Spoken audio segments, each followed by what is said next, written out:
Se esse vídeo apareceu para você, é porque essa história vai te emocionar e arrepiar. Então, já se inscreve no canal se você gosta desse tipo de história e comenta aí de qual cidade você está assistindo. Eu sempre soube que o silêncio tem peso. Não é vazio, não é ausência. É uma presença densa que pressiona o peito e ocupa o espaço entre os pensamentos. Aprendi isso nos últimos anos, depois que Maria se foi. Depois que a casa ficou grande demais e os dias começaram a se repetir como um eco sem resposta. A fazenda fica no interior de Goiás, numa região onde o asfalto nunca chegou e provavelmente nunca vai chegar. Aqui, o tempo passa devagar. As estações se marcam pela chuva ou pela seca, não pelo calendário. E a solidão não é escolha, é consequência. Naquela tarde, eu voltava do campo montado no meu cavalo branco, cansado da lida e do silêncio que sempre me esperava no fim do dia. O branco, como eu o chamava, era meu companheiro fiel há mais de 10 anos. Conhecia cada trilha, cada cerca, cada canto daquela terra, como se tivesse nascido ali. Talvez conhecesse até melhor que eu. Ele tinha um jeito calmo de andar, um trote seguro que me deixava pensar enquanto o mundo passava devagar ao redor. O sol já descia atrás dos morros, deixando o pasto laranja e a estrada vazia. A luz daquele fim de tarde tinha uma cor especial, dourada, quase vermelha, como se o céu estivesse pegando fogo antes de apagar. As sombras das árvores se esticavam compridas pelo chão, e o calor do dia começava a ceder, lugar a uma brisa morna que trazia cheiro de capim seco e terra quente. Era para ser só mais um retorno comum, daqueles que o tempo engole sem fazer diferença nenhuma.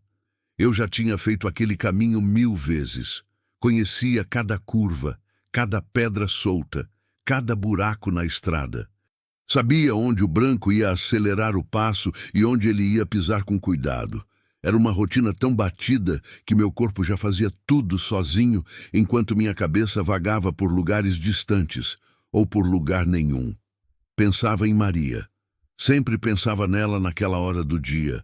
Era quando a luz ficava parecida com aquela tarde em que nos conhecemos, numa festa de casamento na cidade vizinha. Ela usava um vestido azul claro e ria de um jeito que fazia todo mundo ao redor sorrir também. Eu era mais novo, mais tolo, mais cheio de sonhos que não sabia nomear. Mas bastou olhar para ela uma vez para saber que minha vida tinha mudado de rumo. Ficamos juntos por 23 anos. 23 anos de acordar do lado dela, de ouvir sua voz chamando meu nome, de sentir o cheiro de café que ela fazia toda manhã. 23 anos que pareciam pouco quando ela se foi. O câncer levou ela devagar, como uma seca que vai matando tudo aos poucos, sem pressa, sem piedade. E quando acabou, o que sobrou foi esse silêncio pesado que me acompanha desde então. Fazia 5 anos que ela tinha partido. 5 anos morando sozinho naquela casa que um dia foi cheia de vida.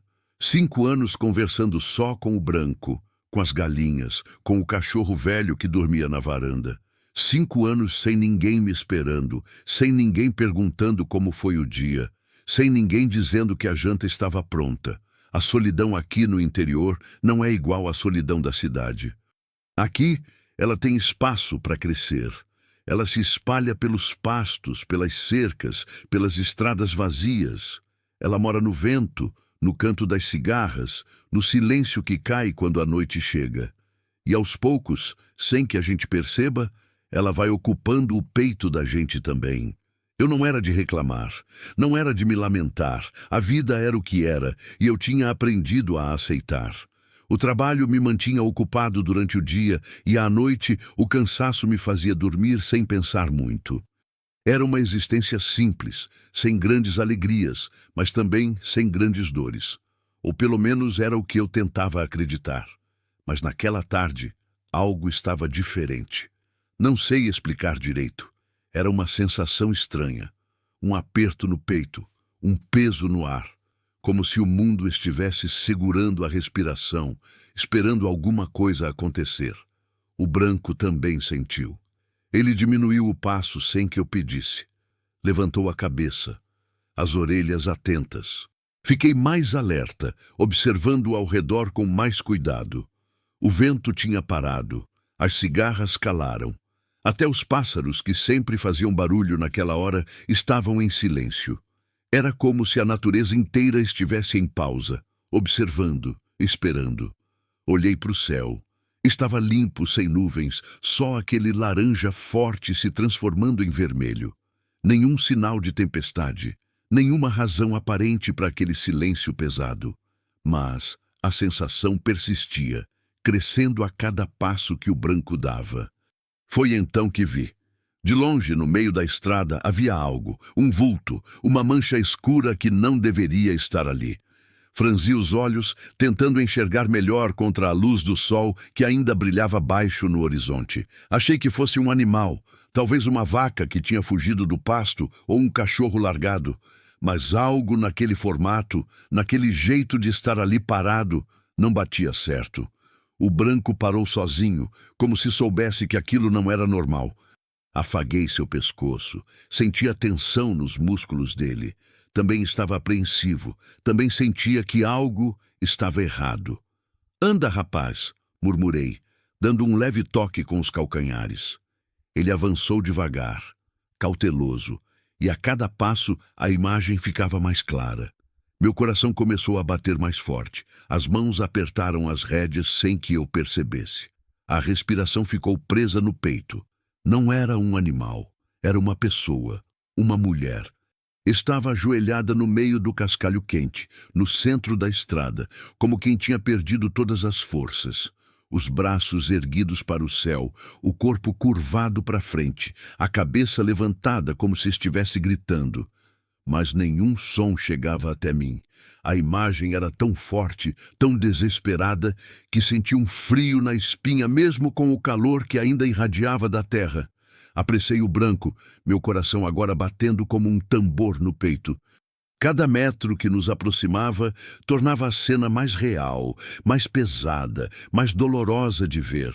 O cabelo dela estava grudado no rosto, misturado com poeira e suor. As roupas rasgadas, sujas, como se tivesse andado por dias sem parar. Os braços erguidos tremiam, fracos, mas ainda insistiam naquele gesto que eu conhecia bem.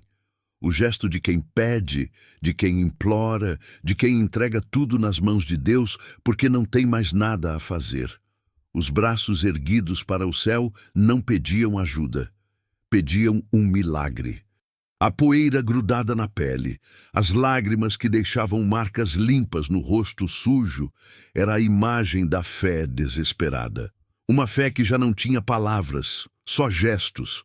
Uma fé que se agarrava ao último fio de esperança antes de tudo desabar. Mas não era só isso que me fez o sangue gelar. Foi então que vi o que estava ao lado dela.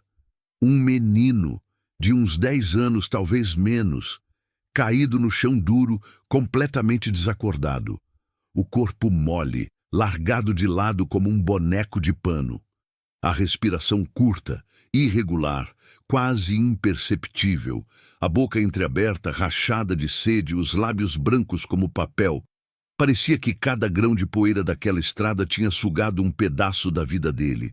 Puxei as rédeas com força, fazendo o branco parar a poucos metros de distância.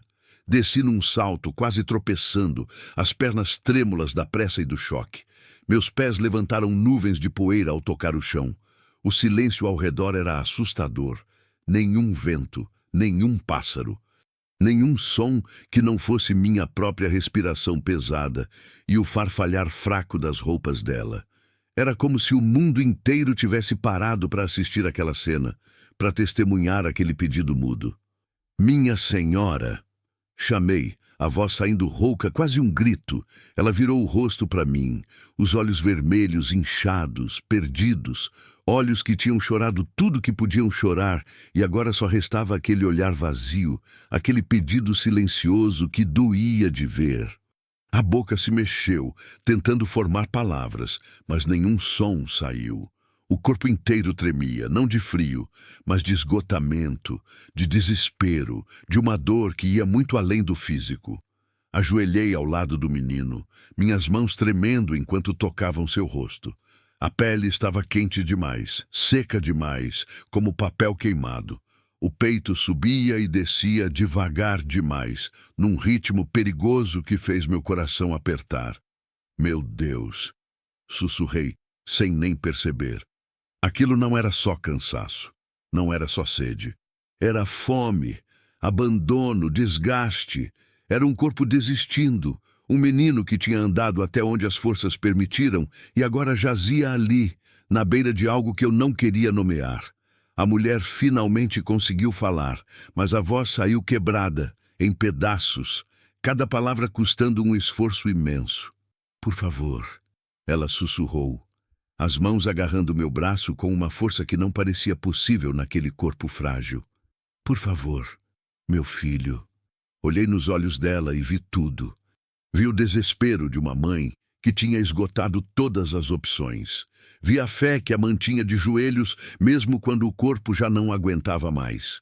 Vi o medo, o amor, a súplica de quem não tinha mais nada a oferecer além daquele pedido cru, desnudo, verdadeiro. Ele vai ficar bem, eu disse, sem saber se era verdade, mas sabendo que era o que ela precisava ouvir. Eu vou ajudar vocês. E naquele momento, sob o céu laranja que começava a escurecer, eu sabia que minha vida tinha acabado de mudar. Deus tinha colocado algo no meu caminho, e eu não podia, não ia, passar reto. O menino era leve demais. Quando o peguei nos braços, senti aquele peso que não deveria existir, o peso de um corpo que tinha perdido muito do que era. As costelas marcadas por baixo da camisa rasgada, os braços finos como gravetos, a cabeça pendendo para trás de um jeito que me assustou. Era como segurar algo frágil demais, algo que podia se despedaçar a qualquer momento se eu não tomasse cuidado. Senti um nó na garganta, um aperto no peito que me fez ter que respirar fundo para não perder o controle. Quantos dias aquela criança tinha passado sem comer direito? Quantas noites sem dormir em lugar seguro? Quantos quilômetros tinham andado debaixo daquele sol inclemente até que o corpo dele simplesmente desistiu? A mãe se levantou com dificuldade, cambaleando, as pernas fracas, quase não a sustentando. Ela me olhava como se eu fosse uma aparição, como se não acreditasse que alguém tinha realmente parado, que alguém tinha realmente descido do cavalo para ajudar. Os olhos dela brilhavam com lágrimas que ainda insistiam em cair, mesmo depois de tanto chorar. Ele vai ficar bem? A voz saiu quebrada, desesperada, carregando um medo que eu conhecia bem. Era o medo de perder alguém que a gente ama. O medo que eu tinha sentido durante os últimos dias de Maria, quando cada respiração dela parecia que ia ser a última. Vai sim, respondi, tentando passar uma confiança que eu não sentia completamente. Mas a gente precisa ser rápido. Olhei ao redor. A estrada vazia se estendia em ambas as direções, sem nenhum sinal de vida além de nós três e do branco. O sol já estava quase sumindo atrás dos morros, deixando apenas aquele rastro alaranjado que logo viraria roxo, depois azul escuro, depois preto. Em meia hora, talvez menos, estaríamos no escuro completo. E ali, naquela estrada sem luz, sem referência, seria muito mais perigoso. Minha fazenda ficava a uns 5 quilômetros dali. A cidade mais próxima, com posto de saúde, ficava a quase 20. De carro seria rápido, mas eu só tinha o branco. E o menino não aguentaria uma viagem longa, não naquele estado. Precisava de água, comida, um lugar para descansar. Precisava de cuidados imediatos, e eu tinha que tomar uma decisão rápida. A senhora consegue montar? Perguntei, já me movendo em direção ao cavalo. Ela acenou que sim, mas o corpo dela dizia o contrário. Estava exausta, desidratada, no limite. Mas vi nos olhos dela aquela força que só uma mãe tem. A força de fazer o impossível quando é pelo filho.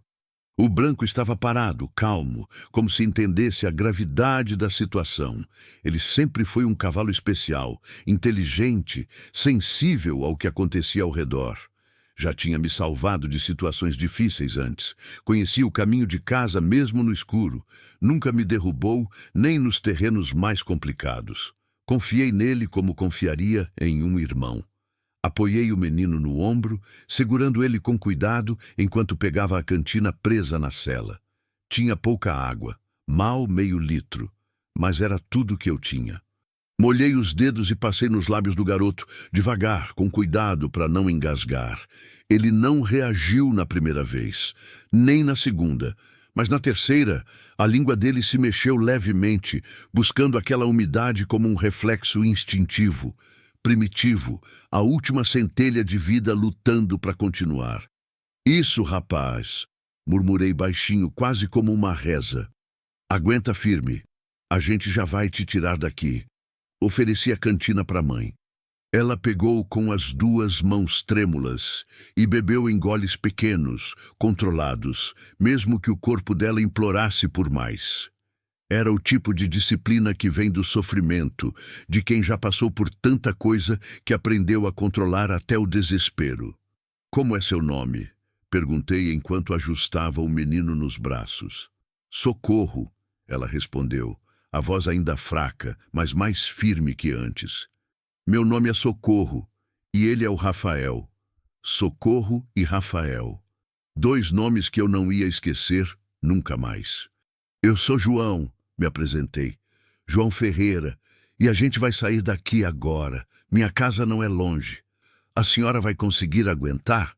Ela olhou para o filho nos meus braços, depois para mim, depois para o horizonte onde o sol já tinha praticamente sumido, e acenou que sim.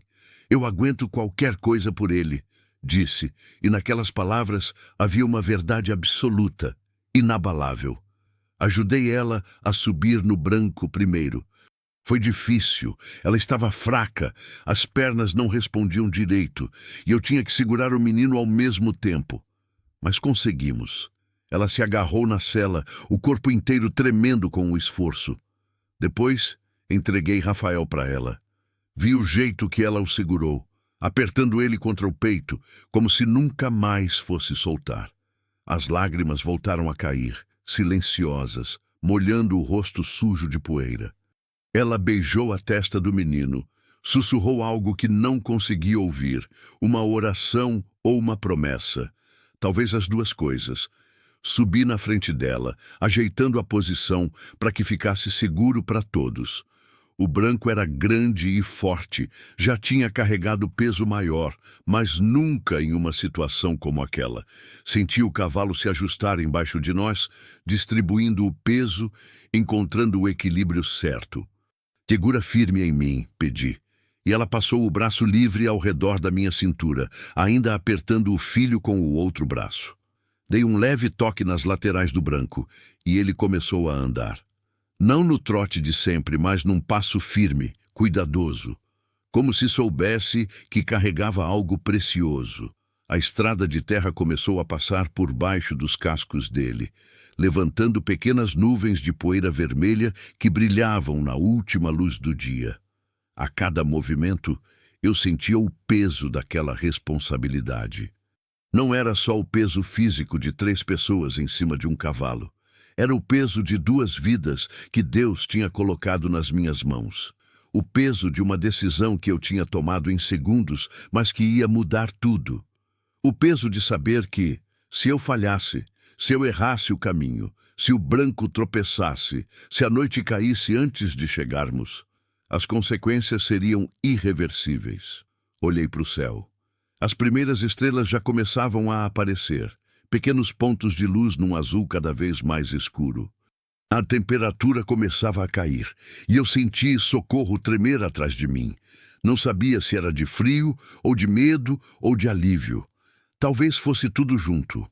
Quanto tempo vocês estão andando? Perguntei, tentando mantê-la consciente, tentando que ela não desabasse também. Não sei. A voz saiu cansada, distante. Perdemos a conta dos dias. Acho que 1 semana. Talvez mais. Uma semana. Meu Deus. Uma semana andando no sol, dormindo onde dava, sem comida certa, sem água limpa. Uma semana fugindo de alguma coisa ou buscando alguma coisa, ou talvez as duas coisas ao mesmo tempo. De onde vocês são? Silêncio. Um silêncio pesado, carregado de dor. A gente não é de lugar nenhum mais. Ela finalmente respondeu. A gente era de Crixás, mas não tem mais nada lá pra gente. Não tem mais nada em lugar nenhum. Crixás ficava longe, muito longe, do outro lado do estado. Tinham atravessado uma distância absurda, a pé, com uma criança. O que tinha acontecido para deixar uma mãe tão desesperada a ponto de fazer uma coisa dessas? Não perguntei. Não era a hora. Ela ia me contar quando estivesse pronta. Se estivesse. Por enquanto, o importante era chegar em casa, cuidar deles, garantir que o menino sobrevivesse. O branco mantinha o passo firme, mesmo com o peso extra, mesmo com a luz sumindo. Ele conhecia aquele caminho como a palma da própria pata. Já tinha feito aquele trajeto 1000 vezes, em todas as condições possíveis. Confiei nele completamente, deixando que escolhesse onde pisar, quando acelerar, quando ir com mais calma. A noite caiu rápido, como sempre cai no interior. 1 minuto ainda tem luz, no outro já é breu. Mas a lua estava nascendo, quase cheia, e aquela luz prateada foi suficiente para iluminar a estrada. Vi a silhueta das árvores dos dois lados, o contorno dos morros ao longe, o brilho fraco do rio que corria paralelo ao caminho. Ele está respirando? Perguntei de repente, tomado pelo medo de que o menino tivesse piorado. Socorro demorou 1 segundo para responder, e nesse segundo meu coração quase parou. Tá, ela finalmente disse. Bem fraquinho, mas tá. Respirei aliviado, mas não completamente. Ainda tinha um longo caminho pela frente. Ainda tinha muito que podia dar errado. Foi quando ouvi um barulho diferente, vindo de trás de nós. Um motor, um carro. Virei a cabeça e vi os faróis aparecendo na curva, ainda distantes, mas se aproximando. Por um momento pensei em parar, em pedir ajuda, em tentar que nos levassem mais rápido até algum lugar. Mas algo me fez hesitar. Socorro se encolheu atrás de mim. Senti o corpo dela enrijecer, a respiração acelerar. Não para. Ela sussurrou, e havia medo naquela voz. Medo real, profundo. Por favor, não para. Olhei para os faróis se aproximando. Eram de uma caminhonete daquelas grandes, com suspensão alta. Vinha devagar, como se estivesse procurando alguma coisa, ou alguém. Meu instinto me disse para continuar. Dei um toque no branco, pedindo que saísse da estrada, que entrasse pelo acostamento de terra fofa. Ele obedeceu sem hesitar, se afastando do centro, buscando a sombra das árvores que ladeavam o caminho. A caminhonete passou por nós devagar, muito devagar. Vi 2 homens dentro, o motorista e outro no banco do passageiro. Eles olharam na nossa direção, mas a escuridão e a distância talvez não tenham deixado que vissem direito. Ou talvez tenham visto e decidido não parar. Ou talvez não fossem as pessoas que Socorro temia, mas o jeito que ela se encolheu, o jeito que segurou o filho ainda mais apertado, me disse tudo o que eu precisava saber. Eles estavam fugindo, e alguém estava atrás deles. A caminhonete seguiu em frente. Os faróis sumindo na curva, o barulho do motor se distanciando até desaparecer. Esperei mais 1 minuto antes de voltar para a estrada. Socorro soltou o ar que estava segurando, o corpo relaxando um pouco. Obrigada, ela sussurrou. Não respondi. Só continuei cavalgando, mais alerta agora, mais atento a qualquer barulho, qualquer movimento. A situação era mais complicada do que eu tinha imaginado. Não era só fome e cansaço, tinha algo mais, algo perigoso. Mas eu já tinha feito minha escolha lá na estrada, já tinha decidido ajudar, e não ia voltar atrás agora. A fazenda surgiu no horizonte como uma sombra mais escura contra o céu escuro. Vi a silhueta da casa, do celeiro, das árvores antigas que cercavam o terreno. A visão daquelas formas familiares trouxe um alívio que eu não esperava sentir. Chegamos, avisei, e ouvi Socorro soltar um suspiro trêmulo. O branco acelerou o passo sozinho, ansioso para chegar, para descansar. Cruzamos o portão de madeira que eu nunca fechava. Passamos pelo pasto onde as vacas já dormiam, subimos o pequeno morro onde a casa estava construída. Quando finalmente paramos na frente da varanda, senti as pernas dormentes, o corpo inteiro dolorido da tensão. Mas não tinha tempo para isso. Desci rápido, ajudei Socorro a descer, peguei Rafael dos braços dela. O menino estava mais pálido do que antes. Mais frio também, apesar do calor da noite. Isso não era bom sinal. Mas vamos, disse, subindo os degraus da varanda o mais rápido que consegui, sem sacudir muito o garoto.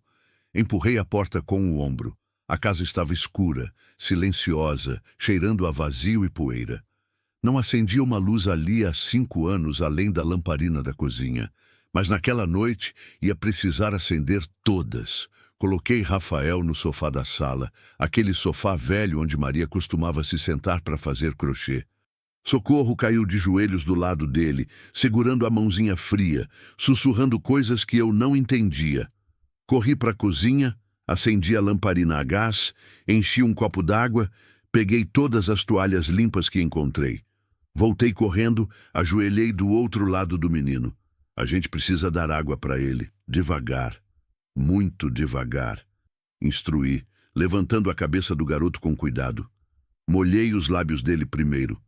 Depois deixei cair algumas gotas dentro da boca. Ele engoliu por reflexo. Bom sinal. Esperei um pouco. Dei mais algumas gotas. E assim fomos aos poucos trazendo ele de volta. Socorro me olhava com aqueles olhos cheios de esperança e medo. E eu sabia que aquela noite seria longa. Muito longa. Mas pelo menos estávamos em casa. Pelo menos estavam a salvo. Por enquanto. A luz fraca da lamparina projetava sombras dançantes nas paredes da sala, fazendo tudo parecer maior e mais silencioso do que realmente era. O relógio de parede continuava seu tic-tac constante, marcando os segundos que pareciam horas, lembrando que o tempo seguia mesmo quando a vida parecia ter parado.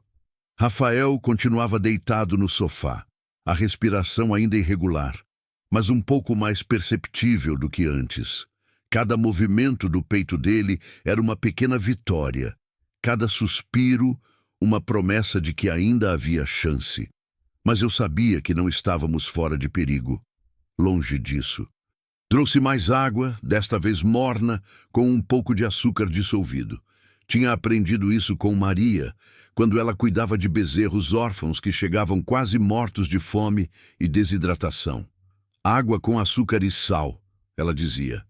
É o primeiro passo para trazer alguém de volta. A gente vai dar isso para ele agora, expliquei para Socorro, que não tirava os olhos do filho. Devagar. Se ele vomitar, a gente para e espera um pouco. Ela acenou com a cabeça, as mãos ainda tremendo enquanto segurava a mãozinha fria de Rafael. Vi que ela mesma estava mal. Os lábios rachados, a pele pálida mesmo com toda aquela sujeira, os olhos fundos de tanto cansaço. Mas o instinto de mãe era mais forte que qualquer fraqueza do corpo. Ela não ia descansar enquanto não tivesse certeza de que o filho estava bem. Levantei a cabeça do menino com cuidado, apoiando na curva do meu braço. A pele dele estava quente demais. Febre. Isso complicava as coisas. Coloquei o copo nos lábios dele e deixei escorrer um pouco do líquido. Ele engoliu. Esperei. Dei mais um gole. Ele engoliu de novo, desta vez com menos dificuldade. Isso, Rafael. Socorro sussurrou, acariciando o rosto do filho. Bebe, meu amor. Bebe para ficar forte. Continuamos assim por vários minutos, dando pequenos goles, esperando, observando. Aos poucos, comecei a ver sinais de melhora. A respiração ficou um pouco mais regular. As pálpebras tremeram levemente, como se ele estivesse tentando acordar, mas não tivesse forças. A cor começou a voltar para o rosto dele, bem devagar, como tinta se espalhando na água. Quando o copo estava na metade, ele finalmente abriu os olhos. Eram olhos grandes, castanhos, assustados. Olhos de criança que tinha visto coisas demais, sofrido demais, crescido rápido demais. Ele olhou para mim sem entender, depois para a mãe, e só então pareceu relaxar um pouco. Mãe? A voz saiu fraca, rouca, quase inaudível. Tô aqui, meu filho. Socorro desabou em lágrimas, puxando o menino para um abraço apertado. Tô aqui. Você tá bem. Tá tudo bem agora. Senti um aperto no peito vendo aquela cena. Fazia tanto tempo que aquela casa não via esse tipo de emoção, esse tipo de vida. Desde que Maria se foi, tudo ali tinha ficado frio, vazio, sem propósito. E, de repente, numa única noite, aquele espaço voltava a ter sentido. Me levantei, dando espaço para eles. Rafael precisava da mãe agora. Precisava daquela presença que só uma mãe pode dar. Fui para a cozinha preparar algo leve para eles comerem. Não podia ser nada pesado. O estômago deles não ia aguentar. Pensei em fazer um caldo ralo, com arroz bem cozido e um pouco de frango desfiado. Tinha uma panela de caldo de osso que tinha feito 2 dias antes e que ainda estava bom. Seria perfeito. Enquanto esquentava o caldo, acendi mais lamparinas pela casa. A luz foi espantando as sombras, tornando tudo menos opressivo, menos pesado. Abri as janelas para deixar o ar circular. A noite estava agradável, com aquela brisa morna típica de Goiás, trazendo cheiro de capim e terra úmida. Olhei pela janela da cozinha. Lá fora, o branco já estava no cercado, bebendo água do coxo. Tinha que cuidar dele também. Ele tinha feito um esforço enorme carregando todos nós e merecia atenção. Mas isso podia esperar mais alguns minutos. Voltei para a sala com 2 tigelas fumegantes de caldo. Socorro ainda estava abraçada com Rafael, mas agora ele estava mais acordado, os olhos menos vidrados, a respiração mais normal. Ainda estava fraco, muito fraco, mas a diferença era visível. Vocês precisam comer, anunciei colocando as tigelas na mesinha de centro. Bem devagar, pequenos goles. Se sentir enjoo, para e espera passar. Socorro olhou para a comida como se estivesse vendo um milagre. As mãos tremeram quando pegou a tigela e por um momento achei que ela fosse desabar de novo. Mas ela se controlou, levou a colher até a boca com cuidado, soprou o caldo quente, tomou um gole pequeno. Vi os olhos dela se fecharem. Uma lágrima escorreu pelo rosto. Não era só fome sendo saciada, era alívio, era gratidão, era a sensação de que talvez, só talvez, o pior tivesse passado. Ajudei Rafael a sentar um pouco, apoiado em almofadas. Ele estava tão fraco que mal conseguia segurar a colher. Então Socorro foi quem deu o caldo para ele, colherada por colherada. Com a paciência infinita de quem não se importa quanto tempo vai demorar, só importa que o filho esteja se alimentando. Fiquei ali observando, sentado na poltrona velha que ficava de frente para o sofá. Aquela poltrona tinha sido o lugar preferido de Maria. Ela sentava ali toda tarde para tomar o café das 4 horas, olhando pela janela, comentando sobre as nuvens, sobre os pássaros, sobre os planos para o dia seguinte. Quantas vezes eu tinha chegado da lida e encontrado ela ali, com aquele sorriso que iluminava tudo. A casa estava diferente agora. Tinha gente, tinha vozes, tinha vida. E isso mexia com algo dentro de mim que eu tinha tentado enterrar há 5 anos. Uma mistura de dor e de alívio, de saudade e de esperança. De medo de me apegar de novo e de vontade de não estar mais sozinho. O senhor mora aqui sozinho? A voz de Socorro me tirou dos pensamentos. Olhei para ela. Tinha terminado o caldo e agora observava ao redor, notando os detalhes da casa.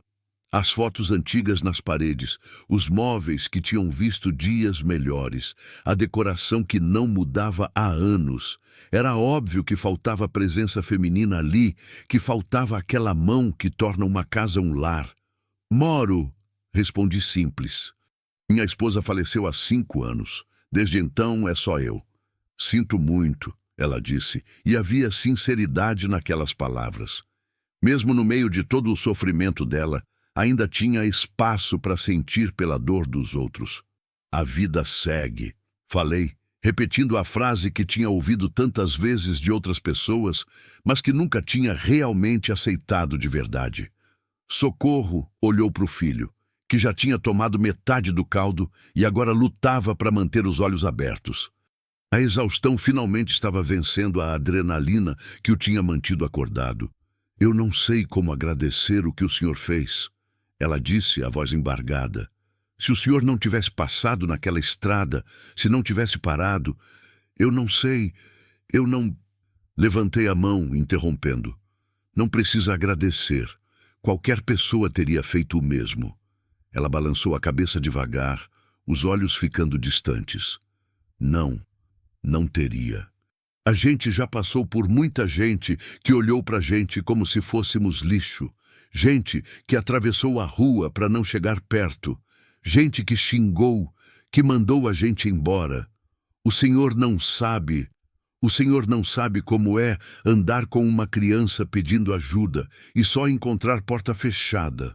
A amargura na voz dela me atingiu como um soco. Tentei imaginar o que tinham passado. Uma mulher e uma criança andando pelas estradas, vulneráveis, desesperados e sendo rejeitados repetidamente. A humanidade podia ser cruel às vezes, cruelmente indiferente. Aqui vocês estão seguros, garanti. Podem descansar, podem ficar o tempo que precisarem. Socorro me olhou com surpresa, como se não acreditasse no que tinha ouvido. O senhor está falando sério? Totalmente. Esta casa é grande, tem quartos vazios, tem comida, tem espaço. E vocês precisam se recuperar antes de pensar em qualquer coisa. Vi que ela queria protestar, dizer que não queria ser um fardo, que iam embora logo. Mas a exaustão era mais forte. E, no fundo, ela sabia que não tinha escolha. Rafael precisava descansar, precisava se recuperar. E ela também. Vou preparar um quarto para vocês, avisei levantando. Rafael precisa dormir numa cama de verdade. Subi as escadas até o 2º andar, onde ficavam os quartos. Fazia anos que eu não subia ali. Depois que Maria morreu, eu tinha mudado para o quarto de hóspedes no térreo. Não conseguia dormir no nosso quarto, cercado pelas memórias, pelo cheiro que ainda persistia nas roupas dela, que eu nunca tive coragem de doar. Abri a porta do quarto que tinha sido preparado para ser um berçário, anos atrás, quando ainda tínhamos esperança de ter filhos. Nunca aconteceu. Maria não conseguia engravidar, e depois de tantas tentativas, tantos tratamentos, tanto sofrimento, nós aceitamos que seria só nós dois. E tinha sido suficiente. Tinha sido mais que suficiente. O quarto estava empoeirado, com cheiro de fechado, mas a cama ainda tinha lençóis limpos. Eu sempre mantinha as camas arrumadas, por alguma razão que nem eu entendia direito. Abri a janela, deixando o ar fresco entrar. Balancei os lençóis para tirar a poeira, arrumei os travesseiros, acendi uma lamparina pequena na mesa de cabeceira. Quando desci, Rafael já estava dormindo de novo, a cabeça no colo da mãe. Socorro acariciava o cabelo dele mecanicamente, os próprios olhos pesados de sono. Vem, chamei suavemente. Vou levar ele para o quarto. Peguei o menino no colo com cuidado para não acordá-lo. Ele era tão leve que parecia feito de papel. Socorro me seguiu escada acima, tropeçando de cansaço, segurando no corrimão para não cair. Coloquei Rafael na cama, cobri ele com um lençol leve. Ele nem se mexeu, profundamente adormecido. Socorro sentou na beira da cama, incapaz de se afastar do filho. A senhora precisa dormir também, falei. Pode dividir a cama com ele ou posso preparar outro quarto. Aqui tá bom, ela respondeu, já tirando os sapatos gastos. Eu não vou conseguir dormir longe dele. Entendo. Tem um banheiro ali. Apontei para a porta ao lado. Água quente, toalhas limpas, sabonete. Vocês podem tomar banho se quiser. Vou deixar roupas limpas aqui na cadeira. São simples, mas vão servir. O senhor é... Ela começou, mas parou, sem palavras. Descansa. Foi tudo o que disse. A gente conversa amanhã. Saí do quarto e fechei a porta devagar. Fiquei parado no corredor por um momento, ouvindo o silêncio da casa. Mas não era mais aquele silêncio pesado, sufocante, de antes. Era diferente agora. Era o silêncio de uma casa que estava dormindo, não de uma casa que estava morta. Desci as escadas e fui cuidar do Branco. Ele merecia toda a atenção depois do que tinha feito. Encontrei ele já deitado no cercado, descansando, mas levantou a cabeça quando me ouviu chegar. Você foi um herói hoje, parceiro, falei, acariciando o pescoço dele. Salvou 2 vidas. Ele bufou suavemente, como se entendesse. Dei água fresca, coloquei ração extra no coxo, escovei ele um pouco para tirar o suor. Ele se encostou em mim, do jeito carinhoso que sempre fazia, e senti um agradecimento profundo por ter aquele companheiro. Quando voltei para casa, a noite já estava alta. A lua brilhava forte lá fora, iluminando o pasto com aquela luz prateada que tornava tudo surreal. Sentei na varanda, na cadeira de balanço que Maria tinha me dado no nosso 10º aniversário de casamento. Olhei para o céu.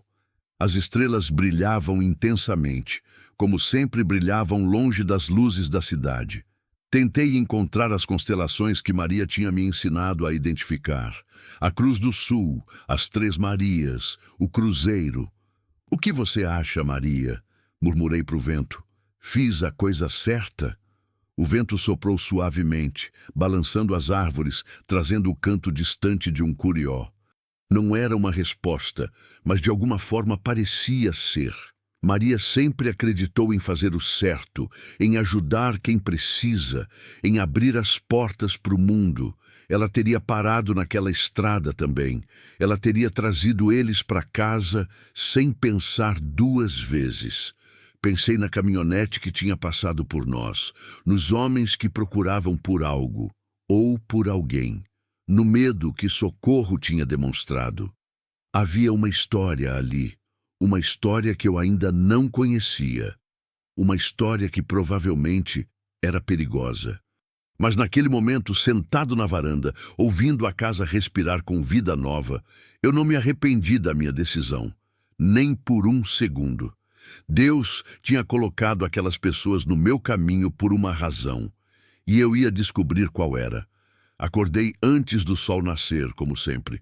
O corpo tinha esse relógio interno que anos de trabalho no campo tinham ajustado perfeitamente. Não importava a que horas eu dormia, sempre acordava com os primeiros cantos dos galos, quando o céu ainda estava naquele tom de azul profundo que antecede a claridade. Fiquei deitado por um momento, olhando para o teto do quarto, ouvindo os sons da manhã chegando. O canto dos pássaros, o mugido distante das vacas, o vento suave nas árvores. Tudo parecia normal, comum, igual a todas as outras manhãs. Mas não era. Tinha gente na casa, pessoas dormindo no andar de cima. Vidas que eu tinha trazido para dentro do meu mundo pequeno e controlado. E isso mudava tudo, mesmo que eu ainda não soubesse exatamente como. Levantei com cuidado, tentando não fazer barulho. Vesti a calça de trabalho, a camisa de algodão já desbotada de tanto uso, as botas gastas. Fui até a cozinha e acendi o fogão a lenha. O ritual de fazer café era algo que me acalmava. Pegar a água do filtro de barro, medir o pó na medida certa, esperar a água ferver, sentir o cheiro forte se espalhando pela casa. Enquanto o café passava, preparei a massa do pão de queijo que fazia todo dia. Farinha de mandioca, queijo ralado, ovos, um pouco de leite. As mãos trabalhavam sozinhas, seguindo os movimentos que tinha repetido 1000 vezes. Maria tinha me ensinado a receita dela, e eu nunca tinha mudado nada. Era a minha forma de manter ela presente, de continuar fazendo as coisas do jeito que ela gostava. O céu começou a clarear pela janela. Aquela luz dourada do amanhecer, ainda fraca, mas crescendo a cada minuto. Coloquei os pães no forno e fui até a varanda para ver o dia nascer. O pasto estava coberto de orvalho, brilhando como se tivesse sido polvilhado com diamantes. As vacas já pastavam lá longe, manchas escuras contra o verde. O branco estava parado perto do cercado, observando o horizonte, as orelhas atentas a qualquer som diferente. Ele também tinha sentido a mudança, também estava mais alerta. Tomei o primeiro gole de café, forte, quente, amargo do jeito que eu gostava. Fechei os olhos e deixei o calor descer pela garganta, acordando o corpo todo. Era nesses momentos, logo cedo, que eu me sentia mais conectado com aquela terra, com aquela vida simples que tinha escolhido. Ou que tinha me escolhido. Ouvi passos dentro de casa, leves, cuidadosos, tentando não fazer barulho. Me virei e vi Socorro descendo as escadas devagar, segurando no corrimão. Ela tinha tomado banho. O cabelo ainda estava úmido, preso num rabo de cavalo simples. Vestia uma das camisas que eu tinha deixado e uma calça de moletom velha. As roupas ficavam grandes nela, mas pelo menos estavam limpas. O rosto dela estava diferente à luz do dia, mais jovem do que eu tinha pensado na noite anterior. Não devia ter mais que 30 e poucos anos, mas os olhos carregavam uma idade muito maior. Eram olhos que tinham visto sofrimento, que tinham chorado mais lágrimas do que deveria ser possível em uma vida inteira. Bom dia, ela disse baixinho, como se tivesse medo de quebrar o silêncio da manhã. Bom dia. Dormiu bem? Ela acenou que sim, mas via as olheiras fundas, a forma como se movia devagar, como se cada músculo do corpo doesse. Não tinha dormido bem. Provavelmente tinha passado a noite acordada, vigiando o filho, certificando-se de que ele estava respirando, de que estava vivo. Rafael tá bem? Perguntei. Tá, ainda dormindo. Acho que ele não acordou nem uma vez durante a noite. Deve estava exausto. É bom. O corpo dele precisa descansar. Quer café? Por favor. Servi uma caneca grande e dei para ela. Socorro segurou com as duas mãos, como se estivesse segurando algo precioso, e tomou um gole devagar. Vi os ombros dela relaxarem um pouco, a tensão diminuindo. Faz tempo que eu não tomava um café de verdade. Ela comentou, quase para si mesma. Não disse nada. Só fiquei ali, tomando meu café, dando espaço para ela processar tudo. Sabia que ela ia falar quando estivesse pronta. Pressionar não ia adiantar nada. Ficamos em silêncio por alguns minutos, observando o dia clarear. O sol começou a aparecer atrás dos morros, pintando o céu de laranja e rosa. Era o tipo de nascer do sol que Maria adorava. Ela sempre dizia que Deus pintava um quadro diferente todo dia, só para lembrar a gente que a vida continua, que sempre tem beleza, mesmo nos dias mais difíceis. O senhor deve estar se perguntando o que a gente estava fazendo naquela estrada. Socorro finalmente falou, a voz baixa, carregada de uma tristeza antiga.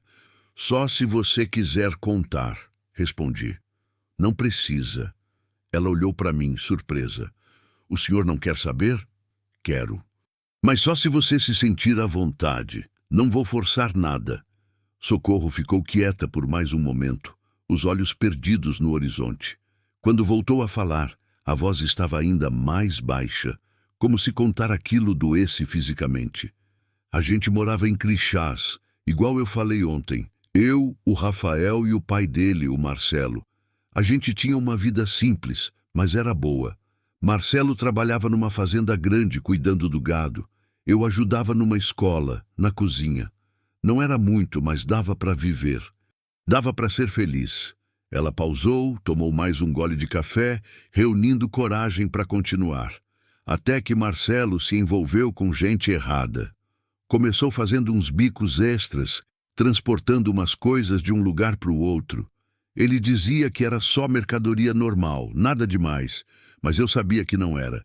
A gente sabe quando a pessoa que a gente ama está mentindo, né? A gente sente. Acenou que sim. Conhecia bem aquela sensação. Eu implorei para ele parar. Disse que a gente não precisava de dinheiro extra, que o pouco que a gente tinha estava bom. Mas ele não quis ouvir. Dizia que queria dar uma vida melhor para o Rafael, que queria comprar uma casa própria, que era só por um tempo. A voz dela começou a tremer. Aí, um dia, ele não voltou, simplesmente sumiu. Esperei uma semana, 2, um mês. Nada. Nenhuma notícia, nenhuma mensagem. Foi como se a terra tivesse engolido ele. Fui na polícia, mas eles não fizeram nada. Disseram que homem adulto pode sumir se quiser, que não era caso de desaparecimento. Senti um aperto no peito. Sabia onde aquela história ia dar. Depois de 3 meses, uns homens apareceram na minha casa. 2 homens grandes com cara de quem não tá pra brincadeira. Disseram que Marcelo tinha pegado uma carga deles e sumido. Disseram que ele devia muito dinheiro e que se ele não aparecesse para pagar, iam cobrar de mim. As mãos dela tremiam agora, fazendo o café balançar dentro da caneca. Eu disse que não sabia de nada, que não tinha dinheiro nenhum, que Marcelo tinha sumido. Mas eles não acreditaram. Deram um prazo de 1 semana. Disseram que se eu não pagasse, iam levar o Rafael. Iam vender ele, iam... A voz quebrou completamente. Ela colocou a caneca no chão e cobriu o rosto com as mãos, os ombros tremendo com soluços silenciosos. Senti raiva, uma raiva profunda, visceral, do tipo que faz o sangue ferver. Que tipo de gente ameaça uma criança? Que tipo de monstro usa um menino inocente para cobrar dívida de pai? Você fugiu, concluí, mantendo a voz calma, mesmo com a revolta que sentia por dentro. Ela acenou que sim, ainda com o rosto coberto. Peguei o que dava para carregar e saí no meio da noite. Não falei com ninguém, não avisei ninguém. Só peguei meu filho e corri. Pensei em ir para Goiânia, tentar me esconder na cidade grande, mas não tinha dinheiro para passagem. Então a gente andou. Pegou carona quando dava, andou a pé quando não dava. Dormiu debaixo de ponte em rodoviária onde aparecesse. Ela baixou as mãos, revelando o rosto molhado de lágrimas. Faz 2 semanas que a gente tá assim, andando sem rumo, sem destino, só fugindo. O pouco dinheiro que eu tinha acabou. A comida acabou.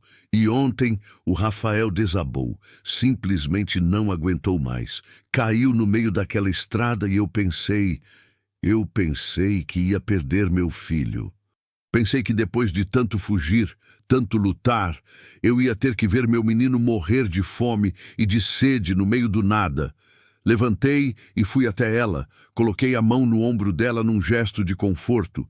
Não tinha palavras certas para uma situação daquelas. Não tinha nada que eu pudesse dizer que aliviasse o peso que ela carregava, mas podia oferecer presença, podia mostrar que ela não estava mais sozinha.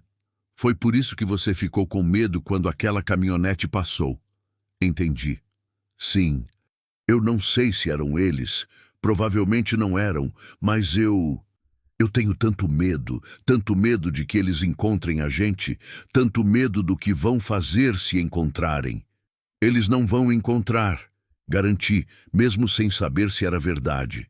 E se encontrarem, vão ter que passar por cima de mim primeiro. Socorro me olhou com aqueles olhos cheios de lágrimas, incrédula. Por que o senhor está fazendo isso? A gente é ninguém. A gente só vai trazer problema. Porque é o certo a fazer. Respondi simples. E porque eu sei o que é perder alguém. Sei o que é carregar um peso que parece impossível. E se eu posso aliviar um pouco do seu peso, então é isso que vou fazer. Ela desabou de novo, mas dessa vez era um choro diferente. Não era só dor e medo, era alívio também, era gratidão, era a sensação de finalmente ter encontrado um lugar seguro depois de tanto tempo correndo. Deixei ela chorar. Às vezes o choro é a única forma que a gente tem de deixar sair tudo que está guardado dentro. E Socorro tinha muita coisa guardada. Depois de um tempo, ela se acalmou, enxugou as lágrimas com as costas da mão, respirou fundo, tentando se recompor. Desculpa, ela disse, a voz ainda trêmula. Não tem nada para pedir desculpa. Você é forte, Socorro. Mais forte do que imagina. Não é qualquer mãe que faz o que você fez pelo seu filho.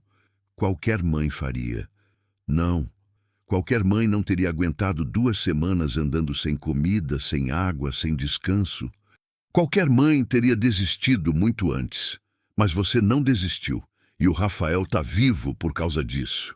Ela olhou para mim e, pela primeira vez desde que tinha chegado, vi um pequeno sorriso nos lábios dela. Fraco, cansado, mas ali. O senhor é um homem bom, seu João. Sou só um fazendeiro tentando fazer o que deve. O cheiro de pão de queijo assando encheu a varanda. Levantei e fui até a cozinha tirar os pães do forno.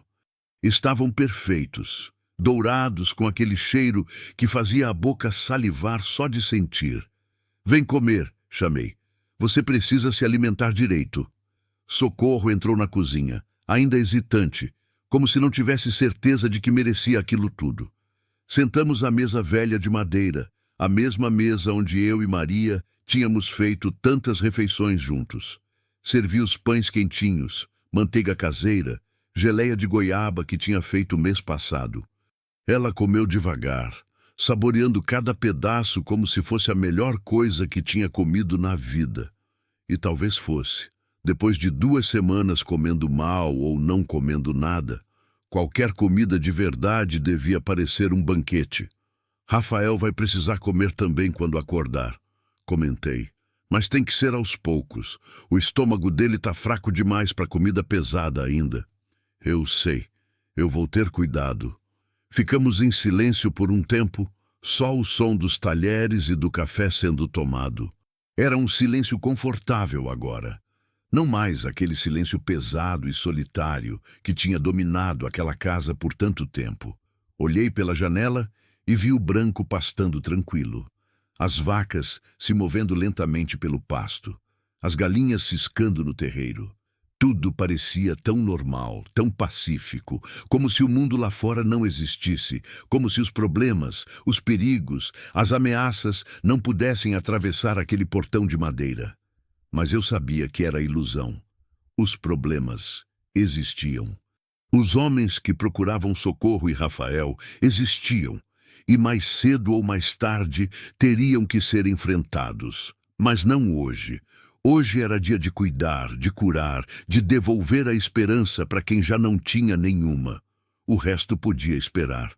Rafael acordou perto das 10 da manhã. Eu estava no celeiro, consertando uma parte da cerca que tinha cedido durante a última chuva, quando ouvi Socorro me chamar da varanda. A voz dela tinha uma urgência contida, aquele tom de quem não quer gritar, mas precisa de atenção imediata. Larguei o martelo e corri até a casa. Subi os degraus de 2 em 2, o coração acelerado, pensando no pior.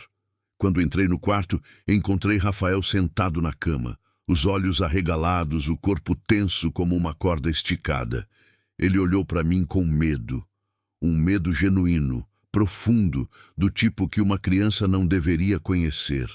As mãos agarravam o lençol com força, os nós dos dedos brancos de tão apertados. Tá tudo bem, meu filho. Socorro tentava acalmar, sentada na beirada da cama, as mãos acariciando o braço do menino. Ele é o seu João. Foi ele quem nos ajudou ontem. Lembra? Rafael me olhou por um longo momento, processando, tentando encaixar as peças da memória. Vi quando a lembrança voltou. O corpo relaxou um pouco, a respiração ficou menos agitada, mas o medo não desapareceu completamente dos olhos. Oi, Rafael. Falei suavemente, ficando na porta sem me aproximar muito. Como você está se sentindo? Ele não respondeu. Só continuou me olhando, avaliando, decidindo se podia confiar ou não. Não o culpei. Depois de tudo que tinha passado, devia ser difícil confiar em qualquer adulto, principalmente em homens desconhecidos. Ele não fala muito. Socorro explicou baixinho. Desde que o pai desapareceu, ele ficou mais quieto. Às vezes, passa dias sem dizer uma palavra. Entendi. O trauma tinha formas diferentes de se manifestar. Com alguns, era através de lágrimas e gritos. Com outros, era através do silêncio. "Tá com fome?" perguntei, mantendo a voz calma, não ameaçadora. Rafael olhou para a mãe, depois de volta para mim, e acenou levemente com a cabeça. "Ótimo, vou preparar algo leve para você. Sua mãe vai te ajudar a descer, tá bom?" Saí do quarto e voltei para a cozinha. Preparei mingau de aveia com leite, mel e banana amassada. Era nutritivo, mas suave, o suficiente para o estômago dele aguentar. Também fiz ovos mexidos bem molinhos e torrei um pão com manteiga. Quando terminei, eles já estavam na sala. Rafael estava sentado no sofá, vestindo uma das camisas velhas do Rafael que eu tinha encontrado no armário. Era de quando eu tinha uns 12 anos e minha mãe guardava, dizendo que ia ter utilidade um dia. Nunca imaginei que seria assim. A camisa ficava grande nele, as mangas cobrindo as mãos, mas pelo menos estava limpa. As calças também eram grandes, presas na cintura com um barbante improvisado como cinto. O cabelo estava molhado e penteado, o rosto limpo. Parecia outra criança em comparação com o menino desacordado que eu tinha encontrado ontem. Mas os olhos ainda carregavam aquela tristeza profunda, aquele peso que não devia estar nos olhos de uma criança. Coloquei a bandeja na mesinha de centro, puxei a poltrona para ficar de frente para eles e me sentei. Socorro pegou a tigela de mingau e começou a dar colheradas pequenas para Rafael. Ele comeu devagar, mastigando com cuidado, como se tivesse esquecido como se fazia aquilo direito. "Tá gostoso?" perguntei. Ele me olhou de relance e acenou que sim, mas não disse nada. "O seu João tem um cavalo branco lá fora." Socorro tentou puxar conversa. "Aquele que nos trouxe ontem. Você lembra dele?" Rafael parou de mastigar por um momento, processando a informação. Seus olhos brilharam levemente, a primeira fagulha de interesse que eu via ali. "Você gosta de cavalo?" arrisquei. Ele olhou para a mãe, depois para mim e finalmente acenou que sim. Dessa vez, com um pouco mais de entusiasmo. "O nome dele é Branco. Eu sei, não é muito criativo", sorri. "Mas ele é especial. Já me salvou de muitas situações difíceis. É inteligente, calmo e gosta de cenoura. Depois que você comer e descansar mais um pouco, se quiser, a gente pode ir lá ver ele. Você pode dar cenoura para ele." Vi o brilho nos olhos de Rafael aumentar um pouco mais. Não era um sorriso ainda, mas era alguma coisa. Era um interesse, uma vontade, uma pequena centelha de vida voltando para aquele menino que tinha passado por tanto. Socorro me olhou com gratidão. Sabia o que eu estava fazendo, tentando alcançar o filho dela através daquela muralha de silêncio e medo que ele tinha construído ao redor de si mesmo. Rafael terminou o mingau e metade dos ovos. Não era muito, mas era um começo. Socorro não o forçou a comer mais. O corpo dele ia se acostumando aos poucos com a comida de novo, não dava para apressar. "Por que você não deita aqui no sofá e descansa mais um pouquinho?" Socorro sugeriu. "Daí, quando você se sentir melhor, a gente vai ver o cavalo." Rafael obedeceu sem reclamar. Deitou no sofá e Socorro cobriu ele com uma manta leve que estava no encosto. Em poucos minutos, ele já estava dormindo de novo. O corpo ainda precisava de muito descanso para se recuperar completamente. "Ele gostou de você", Socorro comentou baixinho, ajustando a manta ao redor do filho. "Não demonstra muito, mas eu vi. Quando você falou do cavalo, os olhos dele brilharam. Faz tempo que eu não via isso. Criança e cavalo têm uma conexão especial", respondi. "Acho que é porque os dois são honestos. Não mentem, não fingem. São o que são, sem máscaras." Socorro sorriu tristemente. Eu queria tanto que ele pudesse ser só uma criança de novo. Brincar, sorrir, não ter que carregar esse medo todo. Mas ele viu coisas demais, ouviu coisas demais, cresceu rápido demais. Ele ainda pode voltar a ser criança, garanti. Só precisa de tempo e de segurança, de saber que nada de ruim vai acontecer com ele. O senhor realmente acha que a gente pode ficar aqui por quanto tempo precisar? Mas e se aqueles homens... E se eles descobrirem onde a gente está? Olhei para ela diretamente nos olhos. Se descobrirem, vão ter que lidar comigo, e eu garanto que não vai ser fácil. Havia uma firmeza na minha voz que surpreendeu até a mim mesmo. Fazia anos que eu não me sentia assim, protetor, determinado, com um propósito claro. Era como se algo que tinha adormecido dentro de mim, durante todos esses anos de solidão, tivesse finalmente acordado. Socorro segurou minha mão, apertou com força. Eu não sei o que eu fiz para merecer cruzar o caminho do Senhor, mas eu agradeço a Deus todo dia por isso. Deus funciona em formas misteriosas, respondi, repetindo uma frase que Maria dizia sempre.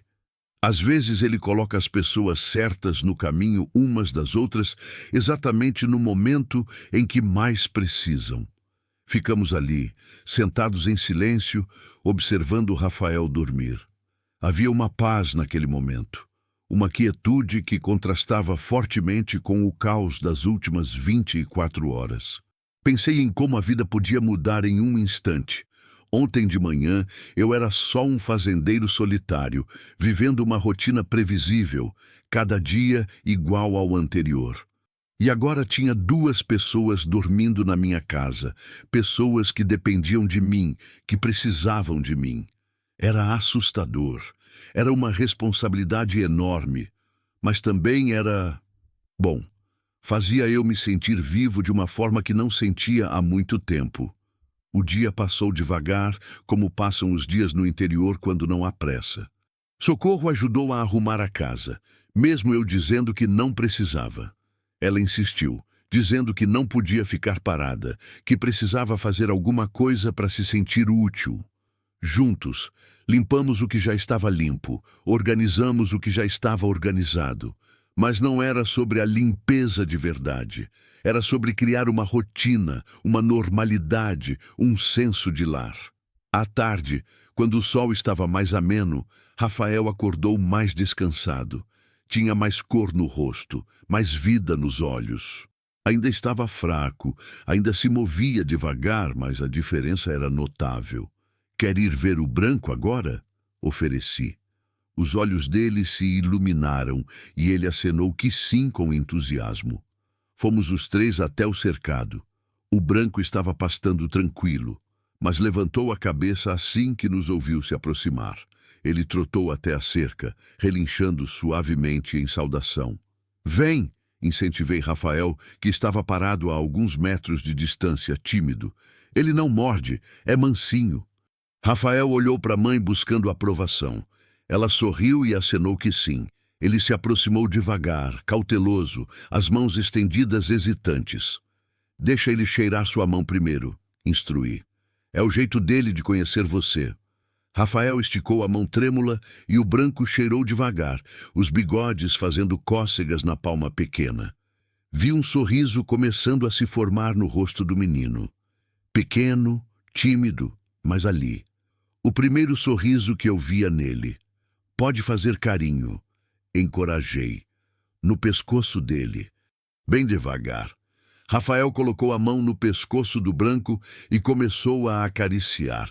O cavalo fechou os olhos, claramente gostando da atenção. Baixou a cabeça até ficar na altura do menino, facilitando o carinho. Ele gostou de você, comentei. O branco é seletivo com quem gosta, mas ele sabe quando alguém tem um coração bom. Rafael olhou para mim e pela primeira vez nossos olhos se encontraram de verdade. Não havia mais medo ali. Havia curiosidade, interesse e o começo de uma confiança. Quer dar cenoura para ele? Ofereci, tirando uma do bolso que tinha trazido propositalmente. Os olhos de Rafael brilharam. Ele pegou a cenoura com as 2 mãos, ofereceu para o branco com cuidado. O cavalo pegou delicadamente, mastigando com prazer, o som crocante enchendo o silêncio. Rafael soltou uma risadinha, pequena, quase imperceptível, mas ali, e naquele som, tão simples, tão puro, havia esperança. Socorro tinha lágrimas nos olhos. Ela passou o braço ao redor dos ombros do filho, puxou ele para perto, beijou o topo da cabeça dele. Ele não ria faz mais de um mês. Ela sussurrou para mim, a voz embargada. Eu já tinha esquecido como era o som da risada dele. Fiquei ali, observando mãe e filho com o branco, e senti algo se movendo dentro do meu peito. Algo quente, expansivo, que tinha ficado congelado por muito tempo. Era propósito, era conexão, era vida voltando a ter sentido. O sol começou a descer, pintando o céu com tons de laranja e rosa. As cigarras começaram seu canto, anunciando o fim do dia. E ali, naquele cercado simples, com um cavalo branco, uma mãe exausta e uma criança traumatizada, eu senti algo que não sentia há 5 anos. Senti que estava no lugar certo, fazendo a coisa certa, no momento certo. E pela primeira vez desde que Maria se foi, eu não me senti sozinho. Os dias seguintes trouxeram uma rotina que eu não sabia que estava fazendo falta. Rafael foi se recuperando aos poucos. A cor voltou para o rosto dele, o corpo foi ganhando força, os olhos foram perdendo aquele olhar assustado de animal acuado. Ele ainda não falava muito, às vezes passava o dia inteiro só com acenos de cabeça e gestos, mas estava começando a se abrir, principalmente com o branco. Todo dia, depois do café da manhã, ele ia até o cercado com uma cenoura ou uma maçã. O cavalo já o esperava, relinchando suavemente quando via o menino se aproximando. Ficavam ali por horas, às vezes, Rafael acariciando o pescoço do branco, sussurrando coisas que eu não conseguia ouvir, mas que pareciam importantes. O cavalo ouvia com paciência, as orelhas atentas, como se entendesse cada palavra. Socorro também tinha mudado. Ainda carregava aquela tensão nos ombros, aquele olhar sempre vigiando a estrada, mas estava menos assustada. Ajudava nas tarefas da casa sem que eu pedisse. Cozinhava, limpava, organizava. Disse que era a forma dela de agradecer, de se sentir menos como peso e mais como parte daquele lugar. E eu estava diferente também. A casa não era mais silenciosa. Tinha vozes, risadas ocasionais, o som de passos no andar de cima. Tinha vida. E isso mudava tudo. O jeito de acordar, o sabor do café, a forma como o dia passava. Não era mais só repetição vazia. Era convivência. Era companhia. Na quinta noite, desde que eles tinham chegado, estávamos jantando na cozinha. Socorro tinha feito arroz com pequi e frango caipira. Um prato que ela disse que a avó dela fazia e que tinha aprendido ainda criança. O cheiro tinha enchido a casa inteira, trazendo memórias de quando Maria também cozinhava receitas antigas, receitas que carregavam história em cada ingrediente. Rafael estava comendo devagar, mas com apetite. Já conseguia comer porções normais sem passar mal. O corpo estava se acostumando de novo com a comida regular, com a segurança de saber que haveria uma próxima refeição. Tá uma delícia, comentei sinceramente. Fazia tempo que eu não comia pequi assim, bem temperado. Socorro sorriu, aquele sorriso tímido que ela tinha quando recebia um elogio. Minha avó sempre dizia que comida boa é feita com paciência e gratidão. Eu tenho muita gratidão, seu João, mais do que o senhor imagina. Você já agradeceu demais. Pode parar com isso. Brinquei, mas a voz saiu séria demais. Vocês não são um peso, são...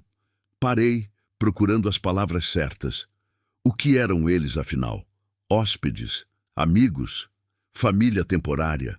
São bem-vindos aqui, finalizei. E isso era verdade pura. Rafael me olhou, e pela primeira vez, desde que tinha chegado, ele abriu a boca para falar. Obrigado.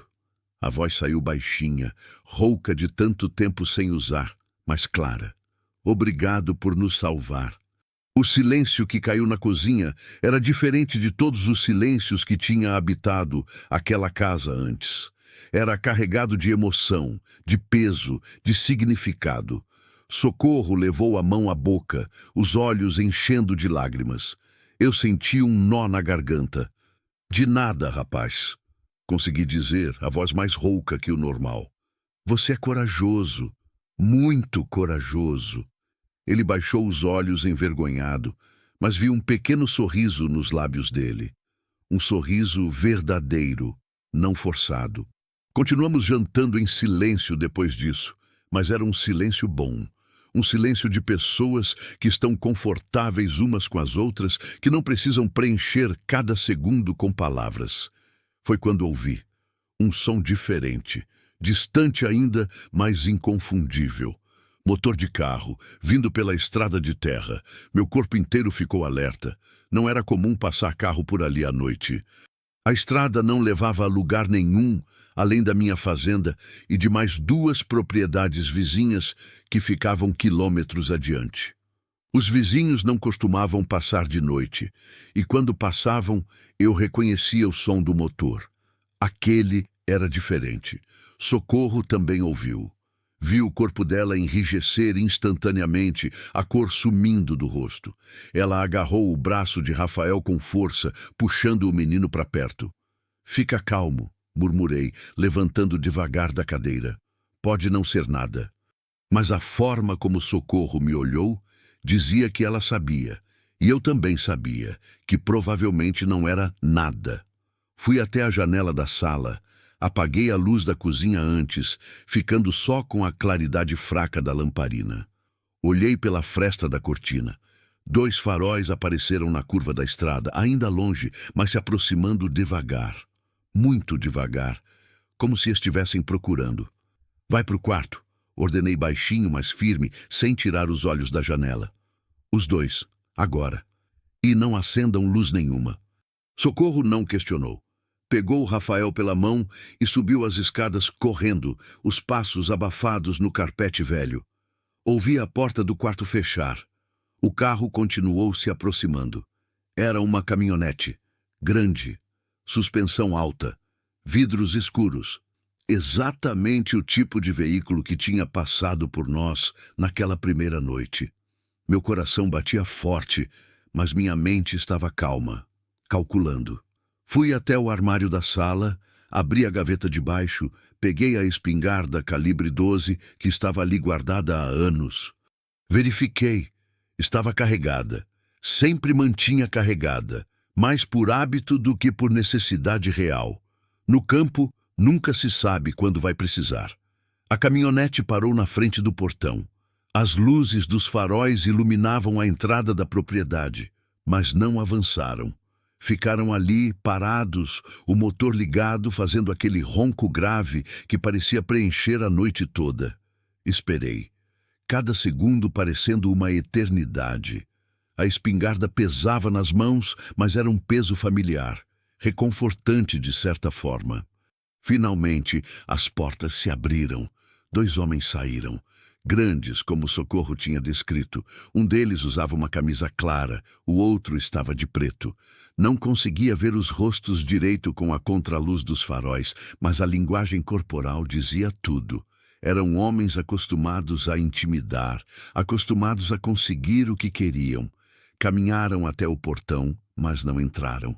Ficaram ali, olhando para casa, avaliando. Abri a porta da frente e saí para a varanda. A espingarda segurava com as 2 mãos, não apontando para eles ainda, mas claramente visível na luz fraca que vinha de dentro da casa. Boa noite. A voz do homem de camisa clara veio alta, fingindo cordialidade. Desculpa incomodar a essa hora. Não tem problema, respondi mantendo a voz neutra, o corpo relaxado, mas pronto. Mas está um pouco tarde para a visita social. O que posso fazer por vocês? Os 2 trocaram olhares. O homem de preto deu um passo à frente, mais agressivo. A gente está procurando uma mulher e uma criança, uma menino, uns 10 anos. Podem ter passado por aqui há alguns dias. O senhor viu alguém assim? Muita gente passa por essa estrada. Menti tranquilo. Não costumo prestar muita atenção. É? O homem de preto não pareceu acreditar. Porque a gente tem informação de que eles podem ter vindo para essa região. E não tem muita propriedade por aqui. Pensei que o senhor pudesse ter visto alguma coisa. Informação de quem?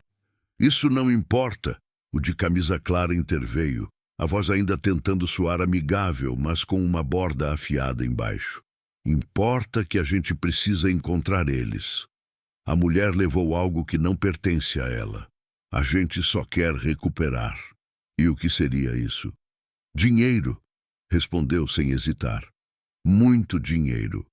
O marido dela roubou de nós e sumiu. Ela sabe onde ele está. Sabe onde está o dinheiro. A gente só quer conversar com ela. Só conversar. Claro. Do jeito que se conversa com alguém usando ameaças e violência. Não vi ninguém assim, repeti, a voz mais dura agora. E se tivesse visto, não sei se contaria para estranhos que aparecem na minha propriedade no meio da noite. O clima mudou instantaneamente. O homem de preto deu outro passo, a mão indo para o cinto onde provavelmente tinha uma arma. Olha aqui, velho! Levantei a espingarda. Não apontei diretamente para eles, mas a mensagem estava clara. Essa é minha propriedade, falei devagar, cada palavra bem articulada. E vocês não são bem-vindos aqui. Sugiro que voltem para o carro e sigam caminho, antes que a situação fique desagradável para todo mundo. Os dois ficaram parados avaliando, calculando as chances. Eu era um homem só, mais velho que eles, mas tinha uma espingarda e conhecia cada centímetro daquele terreno. Eles eram dois, provavelmente armados, mas estavam em território desconhecido, no escuro, sem saber o que poderia estar esperando. Isso não vai ficar assim. O de preto ameaçou, mas já estava recuando. Se a gente descobrir que o Senhor está escondendo eles, não vou esconder ninguém porque não vi ninguém, cortei. Agora saiam da minha propriedade. Não vou repetir.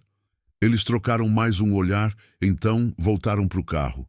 As portas bateram forte, o motor rugiu e a caminhonete deu ré antes de virar e acelerar de volta pela estrada. Os faróis desapareceram na curva, mas o som do motor ainda ecoou por mais alguns minutos até finalmente sumir completamente. Só então baixei a espingarda. As mãos tremiam levemente, não de medo, mas de adrenalina. Fazia muito tempo que eu não tinha que encarar ninguém daquele jeito. Não desde os tempos de juventude, quando ainda tinha que lidar com ladrões de gado. Voltei para dentro e tranquei a porta. Subi as escadas devagar, o corpo inteiro ainda tenso. Bati levemente na porta do quarto. Sou eu! Podem abrir! A porta se abriu uma fresta. Socorro estava pálida, tremendo, os olhos arregalados. Rafael estava escondido atrás dela, agarrado na camisa da mãe. Eles foram embora, informei. Por enquanto. Eram eles? Socorro perguntou, já sabendo a resposta. Acho que sim. 2 homens procurando uma mulher e uma criança. Disseram que você levou dinheiro. Eu não levei nada, ela protestou, a voz saindo aguda. Eu não sei de dinheiro nenhum. Marcelo nunca me contou nada, nunca me deu nada. Eu não tenho nada. Eu sei. Acalmei. Eu acredito em você. Mas eles não acreditam. Ou não querem acreditar. Para eles, é mais fácil pensar que você sabe de alguma coisa do que aceitar que o dinheiro sumiu com seu marido. Socorro desabou em lágrimas. Rafael a abraçou, o menininho tentando consolar a mãe, os próprios olhos cheios de lágrimas também. O que a gente vai fazer? Ela soluçou. Eles vão voltar. Eu sei que vão. E daí eles vão ter que passar por cima de mim primeiro. Repeti a promessa que tinha feito antes. E eu não vou facilitar as coisas para eles. O Senhor não entende. Eles são perigosos. Eles matam. Eles não vão parar até... Eu entendo perfeitamente. Interrompi, firme. Mas você também precisa entender uma coisa. Essa é minha casa, minha terra. E enquanto vocês estiverem aqui, estão sob minha proteção. Eles não vão levar vocês, não sem luta. Socorro me olhou como se não conseguisse acreditar no que estava ouvindo. Por quê? Ela perguntou genuinamente confusa. Por que o senhor está fazendo isso? A gente não é nada para o senhor. A gente só vai trazer problema. Olhei para ela, depois para o Rafael, que ainda a abraçava, tão pequeno, tão frágil, tão assustado. Pensei em tudo que tinha acontecido nos últimos dias. Pensei em como minha vida tinha mudado. Pensei em Maria e no que ela diria se estivesse ali. Porque é o certo a fazer, respondi simples. E por quê? Porque vocês já não são nada para mim. Vocês são importantes e eu protejo o que é importante. As lágrimas de socorro caíram mais forte agora, mas era um choro diferente. Era alívio, gratidão e, talvez pela primeira vez em muito tempo, esperança. Durmam, sugeri. Eu vou ficar de vigília essa noite. Amanhã a gente pensa no próximo passo. Saí do quarto e desci de volta para a sala. Sentei na poltrona de frente para a janela, a espingarda apoiada no colo. Lá fora, a noite estava quieta de novo. Apenas o canto das cigarras e o farfalhar das árvores ao vento. Mas eu sabia que aquela quietude era enganosa. A tempestade estava vindo e eu precisava estar pronto. Não dormi naquela noite. Fiquei sentado na poltrona, a espingarda no colo, os olhos alternando entre a janela e a porta. Cada som parecia amplificado no silêncio. O pio de uma coruja distante, o farfalhar de algum animal no mato, o ranger da madeira velha da casa se acomodando com a temperatura da noite. A lua estava quase cheia, iluminando o pasto com aquela luz prateada que tornava tudo meio fantasmagórico. Vi o branco parado no cercado, também alerta, as orelhas se mexendo a cada som diferente. Ele sentia a tensão no ar, a mudança na atmosfera. Animais sempre sabem quando algo está errado. Minha mente não parava. Ficava voltando para a cena na estrada, revivendo cada palavra, cada gesto. Os homens tinham ido embora fácil demais. Rápido demais. Não era o comportamento de gente que tinha viajado até ali determinada a encontrar alguém. Eles tinham recuado porque não esperavam resistência, porque estavam avaliando a situação, medindo forças. Mas iam voltar. Disso eu tinha certeza absoluta. Iam voltar com mais gente, mais preparados, mais perigosos. E quando voltassem, não iam simplesmente bater à porta e fazer perguntas educadas. Precisava de um plano. Precisava pensar em como proteger Socorro e Rafael. Como mantê-los seguros não só por essa noite, mas pelos dias seguintes. Talvez semanas, talvez mais. A primeira luz do amanhecer começou a surgir lá pelas 5 da manhã. Aquela claridade fraca, azulada, que vem antes do sol nascer de fato. Os pássaros começaram a cantar, anunciando o novo dia como sempre faziam, indiferentes aos problemas humanos. Me levantei, o corpo dolorido de passar a noite inteira na mesma posição. Guardei a espingarda de volta no armário. Não adiantava nada deixar ela à vista e assustar ainda mais o Rafael. Fui até a cozinha e comecei a preparar café. Os gestos automáticos repetidos 1000 vezes me acalmavam um pouco. Enquanto a água fervia, olhei pela janela da cozinha. O dia prometia ser bonito. Céu limpo, sol forte, aquele calor seco típico de Goiás. Um dia como qualquer outro, se não fosse pelo peso que eu carregava no peito. Ouvi passos descendo a escada. Socorro apareceu na porta da cozinha, o rosto marcado pela noite mal dormida, os olhos vermelhos. Estava claro que ela também não tinha conseguido descansar. Bom dia. Cumprimentei, servindo uma caneca de café para ela.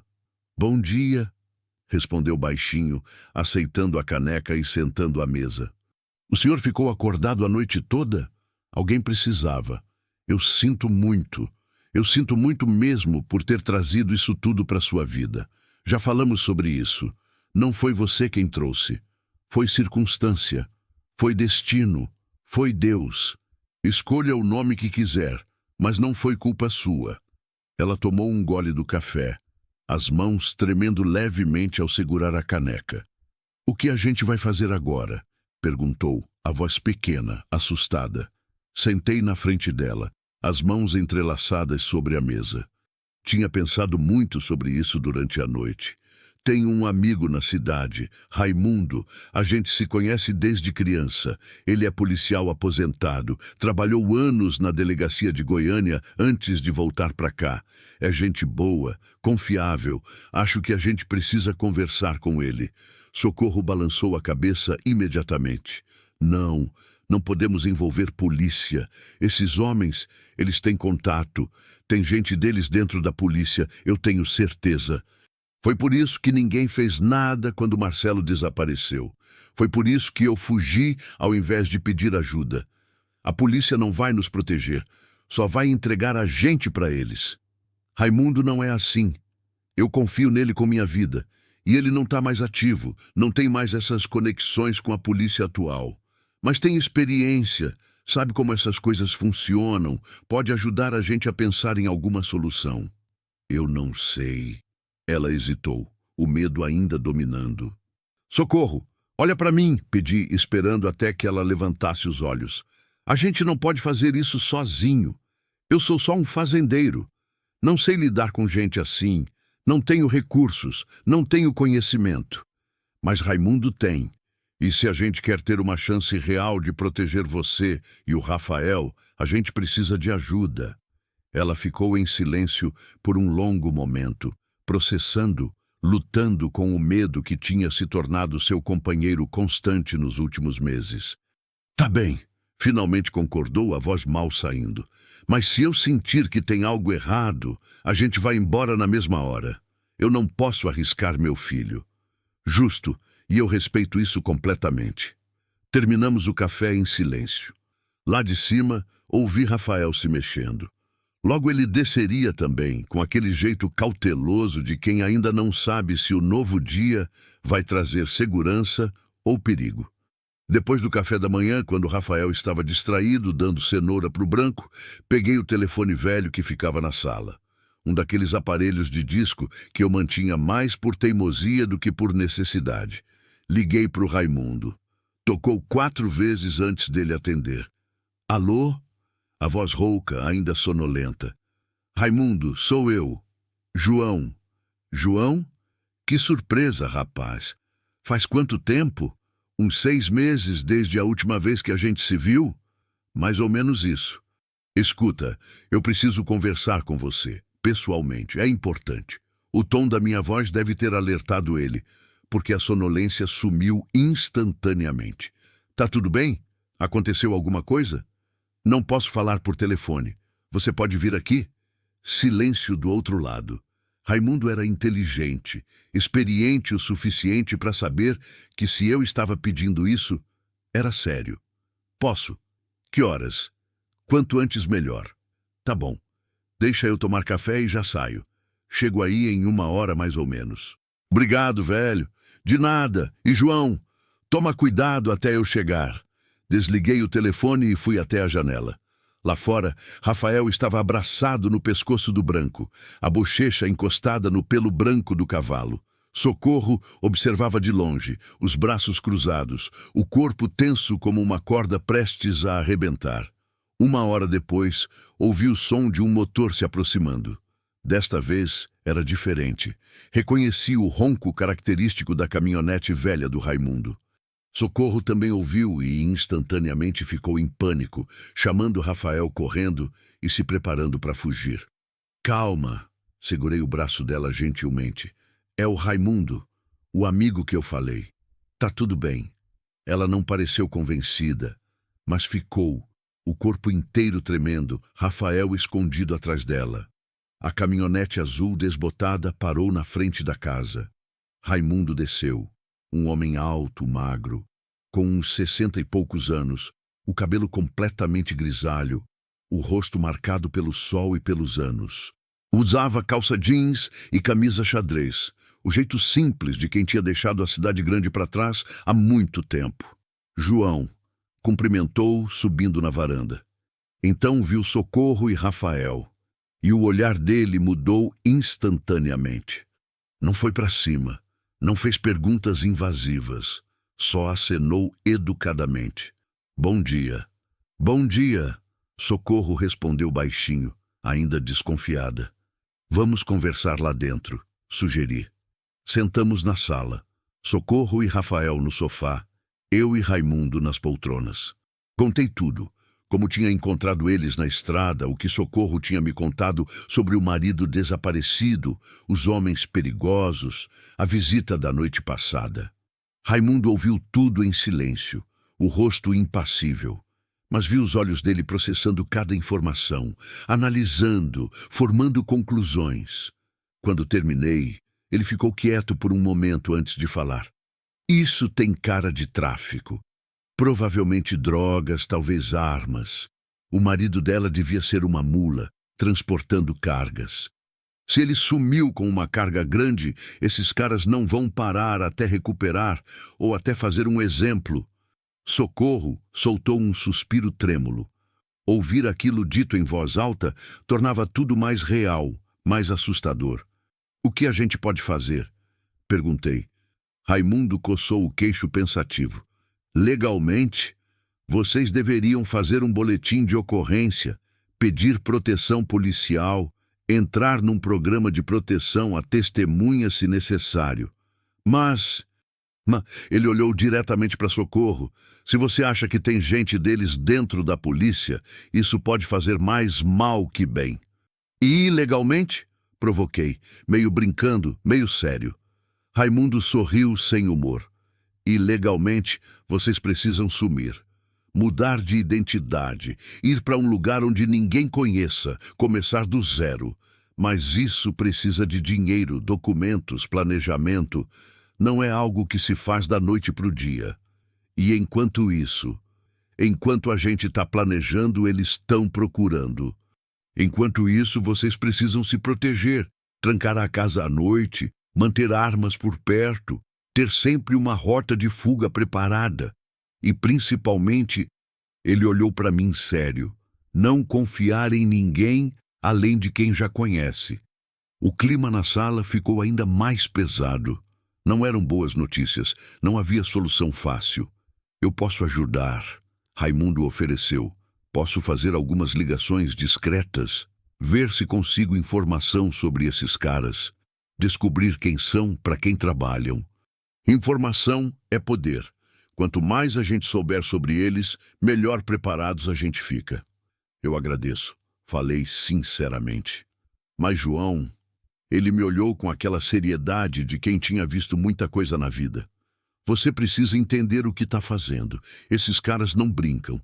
Se descobrirem que você está escondendo ela e o menino, você também vira alvo. Sua vida está em risco agora. Eu sei. E mesmo assim vai continuar. Olhei para Socorro e Rafael. Ela ainda o segurava perto, protetora, mas os olhos dela me olhavam com uma mistura de medo e esperança. Rafael estava quieto, observando tudo com aqueles olhos grandes que tinham visto coisas demais para uma criança. Sim, respondi sem hesitar. Vou continuar. Raimundo acenou devagar, com respeito. Então você vai precisar de mais que uma espingarda velha. Espera aqui. Ele saiu e voltou da caminhonete carregando uma caixa de madeira. Colocou na mesa de centro e abriu. Dentro tinha uma pistola 9mm, munição e um walkie-talkie. A pistola é melhor para defesa próxima que a espingarda. Mais fácil de manejar, mais rápida. O walkie-talkie está pareado com o meu. Qualquer problema, qualquer movimento suspeito, você me chama imediatamente. Eu chego aqui em 15 minutos. Peguei a pistola, senti o peso familiar na mão. Tinha usado armas antes, nos anos de serviço militar obrigatório quando era jovem, mas fazia décadas que não pegava numa. Obrigado, velho. Não sei como agradecer. Não precisa agradecer. A gente é amigo há 40 anos. Se não posso ajudar agora, de que vale a amizade? Raimundo ficou mais uma hora, passando instruções, explicando procedimentos de segurança, anotando detalhes que poderiam ser importantes. Antes de ir embora, ajoelhou na frente de Rafael, ficando na altura dos olhos do menino. Você é corajoso, garoto, muito corajoso. E o João aqui, ele é um dos homens mais honrados que eu conheço. Se tem alguém que pode proteger você e sua mãe, é ele. Pode confiar, tá bom? Rafael olhou para ele por um longo momento, então acenou devagar com a cabeça. Bom menino. Raimundo bagunçou o cabelo dele com carinho e se levantou. Depois que ele foi embora, a casa ficou em silêncio de novo. Mas era um silêncio diferente agora. Não era mais só medo e incerteza.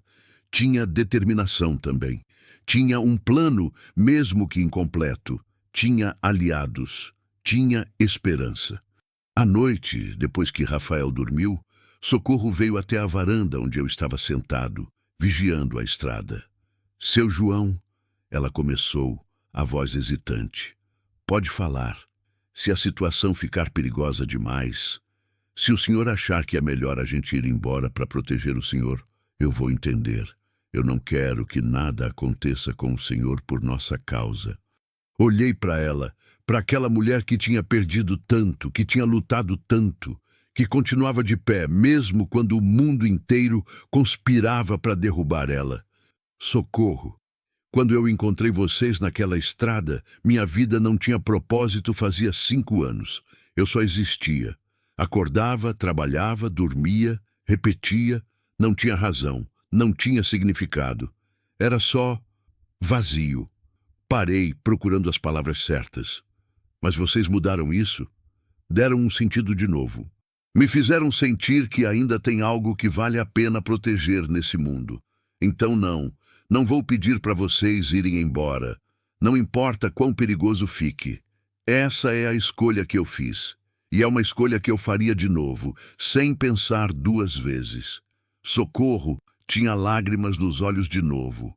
Ela segurou minha mão, apertou com força. O senhor é um homem bom demais para esse mundo, seu João. Ou talvez o mundo precise de mais gente disposta a fazer o que é certo, mesmo quando é difícil. Ficamos ali na varanda, sob o céu estrelado, cada um perdido em seus próprios pensamentos. Lá longe, ouvi o uivo de um cachorro. Mais perto, o canto das cigarras. E bem dentro do peito, senti algo que não sentia há muito tempo. Senti que estava vivo, de verdade. 3 semanas passaram desde aquela noite. 3 semanas de vigílias, de sustos com qualquer barulho diferente, de dormir com um olho aberto e a arma ao alcance da mão. 3 semanas esperando que aqueles homens voltassem, que a tempestade finalmente desabasse sobre nossas cabeças. Mas nada aconteceu. Raimundo tinha feito suas investigações discretas. Descobriu que os homens eram capangas de uma quadrilha que operava entre Goiás e Tocantins, transportando drogas. O marido de Socorro realmente tinha sumido com uma carga grande, cocaína que valia quase $500 mil. A quadrilha tinha espalhado a busca por toda a região, mas sem sucesso. Marcelo tinha simplesmente desaparecido, levando a droga e deixando um rastro de dívidas e ameaças. Com o tempo, outros problemas começaram a ocupar a atenção deles. Outras traições, outras dívidas, outros inimigos. Socorro e Rafael foram se tornando menos prioritários, especialmente porque não havia evidência concreta de que ela soubesse de alguma coisa. Eram apenas mais 2 vítimas num mundo cheio de vítimas. Mas mesmo com essa relativa calmaria, não baixamos a guarda. A vida na fazenda ganhou novos ritmos, novas rotinas, novas formas. Rafael tinha mudado completamente. O menino assustado e silencioso que eu tinha encontrado desacordado na estrada não existia mais. Agora ele falava, não muito, mas o suficiente. Ria também, especialmente quando estava com o Branco. Tinha até começado a me ajudar nas tarefas mais leves da fazenda, alimentar as galinhas, recolher os ovos, regar a horta que Socorro tinha plantado atrás da casa. A horta tinha sido ideia dela. Disse que precisava fazer alguma coisa com as mãos, alguma coisa que crescesse, que tivesse futuro. Plantou tomate, alface, couve, pimentão. Cuidava todos os dias com um carinho que ia além do simples cultivo. Era como se cada semente que brotava fosse uma promessa de que a vida continuava, de que havia esperança mesmo depois de tanta escuridão. E eu tinha voltado a viver de verdade. A casa não era mais aquele mausoléu silencioso onde eu só esperava os dias passarem. Era um lar de novo. Tinha vozes pela manhã, tinha conversas durante o jantar, tinha risadas ocasionais que enchiam os cômodos vazios de calor e vida. Naquela manhã específica, acordei com o cheiro de café já pronto e pão quentinho saindo do forno. Socorro tinha assumido a cozinha como seu território, e eu não reclamava. Ela cozinhava melhor que eu de qualquer forma, e havia algo reconfortante em ser cuidado assim, em ter alguém que se preocupava se eu tinha comido direito, se estava descansando o suficiente. Desci e encontrei Rafael já sentado à mesa, mascando um pedaço de pão com manteiga, os pés balançando sem alcançar o chão. "Bom dia, seu João." Ele cumprimentou sorrindo. "Bom dia, rapaz. Dormiu bem?" "Dormi. Sonhei que eu estava montado no branco, galopando bem rápido. É um bom sonho. Quem sabe um dia a gente não faz isso de verdade." Os olhos dele brilharam. "Mas, sério? O senhor deixa? Se sua mãe deixar e se você prometer ter cuidado, por que não?" Socorro apareceu da cozinha carregando uma travessa com ovos mexidos e linguiça. "Não sei não," ela disse, mas estava sorrindo. "Meu filho voando de cavalo? Vai acabar com meu coração de preocupação." "Mas mãe, mas nada. A gente conversa sobre isso depois."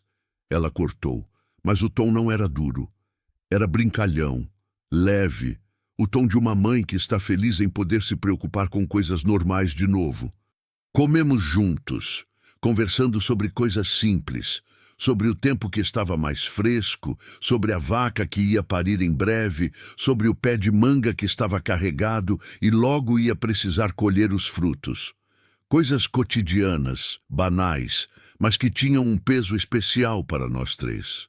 Cada dia normal era uma vitória. Cada refeição tranquila era uma conquista. Depois do café, enquanto Rafael ia alimentar as galinhas, Socorro ficou comigo na cozinha, ajudando a lavar a louça. João, eu preciso falar uma coisa." Ela começou, a voz séria. Meu corpo ficou tenso automaticamente, sempre esperando más notícias. "Pode falar." "Eu estava pensando, a gente já está aqui há quase um mês. O senhor já fez demais pela gente. Salvou nossas vidas, nos deu abrigo, comida, proteção. Eu não sei como vou pagar isso um dia, mas eu acho que chegou a hora da gente pensar em seguir em frente." Senti como se tivesse levado um soco no estômago. Por quê? Aconteceu alguma coisa?" "Não, não aconteceu nada. É só que a gente não pode ficar aqui para sempre, vivendo da sua generosidade. Eu preciso reconstruir minha vida, dar um futuro para o Rafael. Preciso trabalhar, ganhar meu próprio dinheiro, ter minha própria casa. E eu não vou conseguir fazer isso ficando aqui escondida." Entendi o que ela estava dizendo. Fazia sentido. Mas a ideia deles indo embora, da casa voltando a ficar vazia e silenciosa, me apertava o peito de uma forma que eu não esperava. "E se vocês não precisassem ir?" Falei antes de pensar direito. Ela me olhou confusa. "Como assim? Essa fazenda é grande. Tem muito trabalho aqui. Eu não estou mais tão jovem. As coisas estão ficando mais difíceis de fazer sozinho. Eu podia contratar você, oficialmente, para ajudar na casa, na cozinha, na horta. Um salário justo, mais moradia e comida. E o Rafael podia estudar na escola da cidade. A gente arruma transporte. O que você acha?" Socorro ficou me olhando, boquiaberta. O senhor está falando sério?" "Completamente sério. Olha, eu sei que não é uma vida glamourosa. É interior, é isolado, é trabalho duro, mas é honesto, é seguro. E vocês já fazem parte daqui de qualquer jeito." Vi os olhos dela enchendo de lágrimas de novo, mas eram lágrimas diferentes. Eram de alívio, de gratidão, de uma felicidade que ela pensava que nunca mais ia sentir. Eu não sei o que dizer. Diz sim, fica. Faz dessa casa um lar de novo. Me ajuda a viver, não só a existir. Ela desabou em choro, mas ao mesmo tempo sorria. Me abraçou apertado, e eu retribuí, sentindo pela primeira vez em 5 anos que não estava mais sozinho no mundo. A gente fica, ela sussurrou. A gente fica. Naquela tarde, sentei na varanda observando Rafael e Socorro na horta. Ele cavava pequenos buracos enquanto ela plantava novas mudas, os dois conversando e rindo. O sol batia nas costas deles, criando aquela luz dourada do fim de tarde que Maria sempre amava. O branco pastava tranquilo no cercado. As vacas mugiam ao longe. Os pássaros cantavam nas árvores. Era uma cena tão simples, tão comum, mas tão cheia de vida que me fez o peito apertar de emoção. Pensei em tudo que tinha acontecido, em como um único momento de atenção, de compaixão, de decisão de parar na estrada, ao invés de passar reto, tinha mudado 3 vidas completamente. Não, 4 vidas, porque eu também tinha sido salvo naquele dia. Fui salvo da solidão, do vazio, do peso de viver sem propósito. Fui lembrado de que a vida continua mesmo depois da perda, de que ainda há razões para acordar todo dia, de que sempre vale a pena fazer o certo, mesmo quando é difícil. O sol começou a se pôr, pintando o céu de laranja e rosa. Socorro e Rafael voltaram da horta, sujos de terra, mas sorrindo. Subimos os 3 para a varanda, e Socorro serviu limonada gelada que tinha feito mais cedo. Ficamos ali, observando a noite chegar devagar, o céu mudando de cor, as primeiras estrelas começando a aparecer. Seu João. Rafael falou baixinho, a voz ainda tímida, mas mais confiante que antes. Sim, obrigado, por tudo. Olhei para ele, para aquele menino que tinha estado tão perto da morte e agora estava ali, vivo, saudável, com futuro pela frente. Olhei para Socorro, que tinha lutado tanto, sofrido tanto, mas que não tinha desistido nem nos momentos mais escuros. De nada, rapaz. Obrigado a vocês também. Pelo quê? Por me lembrarem que ainda vale a pena, que a vida ainda tem sentido, que a gente nunca está sozinho enquanto tiver pessoas para cuidar e que cuidam da gente. A noite caiu completamente e as cigarras começaram seu canto, mas não era mais o canto da solidão, era o canto da vida continuando, do tempo passando, de novos começos sob o mesmo céu imenso. E ali, na varanda daquela casa que tinha voltado a ser um lar, 3 almas que o destino tinha unido encontraram finalmente o que procuravam: paz, segurança, família. E a promessa de que, não importa quão escura seja a noite, sempre haverá um amanhecer.